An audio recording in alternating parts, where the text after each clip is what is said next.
Hi, my name is Concannon, and this is my instrumentation final presentation. First off, we're going to talk about some background information. So the sensor I use in my circuit is a photoresistor. A photoresistor is a resistor whose resistance is dependent on the amount of light it receives. So for example, in my setup in my circuit, if it receives less light, then it has higher resistance, and if it receives more light, then it has smaller resistance.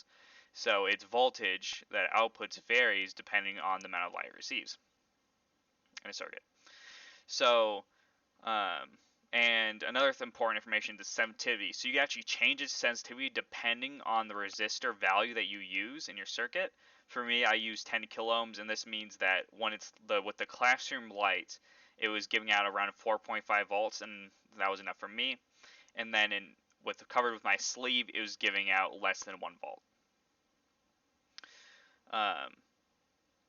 Also, I'd like to talk about how this circuit and the application of this sensor can be done without LabVIEW, but I use LabVIEW to enable me to switch between the circuit on the fly, so between the circuit sensing if it was dark or light out.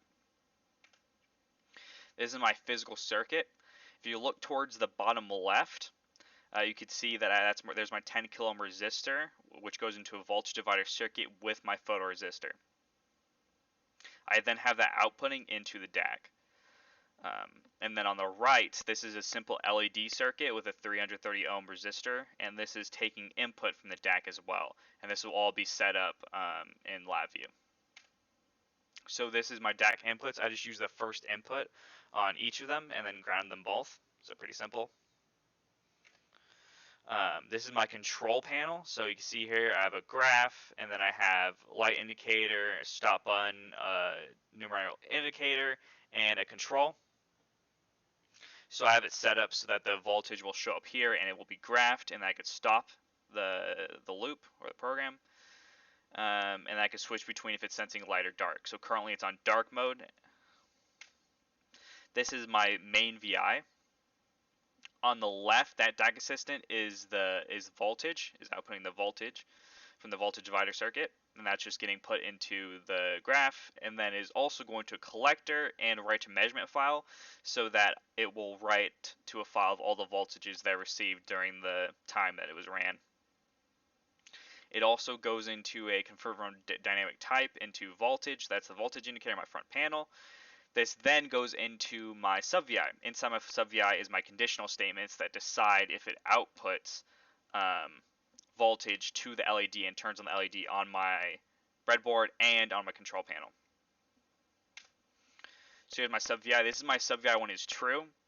So basically, this is just the setting for a light. So if it is receiving more than 3 volts, then output true to the LED on the board and on my control panel. This is my sub-VI for false. So if it is under 3 volts, then that means that is dark mode, right? So this is when it is such a dark mode, this is what the statement we use. And then it outputs true if it is to the LED, if it is dark. So if there is very little voltage going through it. This is an example of some of the voltage measurements that I got and it was written into the files. So you can see I was running on 4.5 volts when full brightness in the classroom.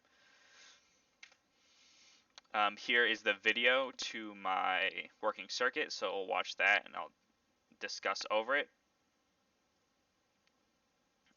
So we look here, there's my circuit, and keep in mind this is on dark mode. So if it is dark, then the LED should turn on, and I'll do that by just covering the resistor with my hand. So here I'll run the circuit, or run the VI.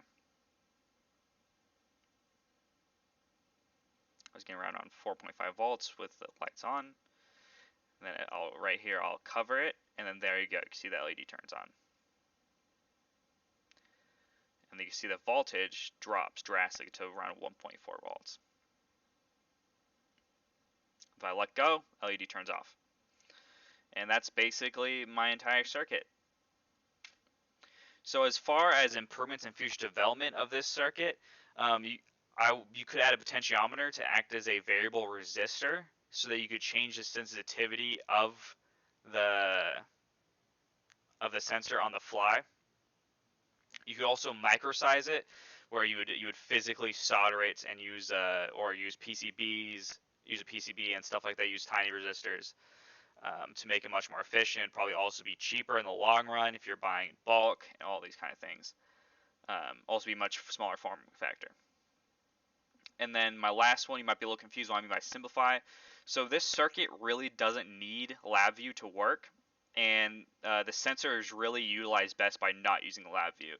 So instead of outputting to the DAC, I would just output directly to the LED, or whatever you want to output it to. The end.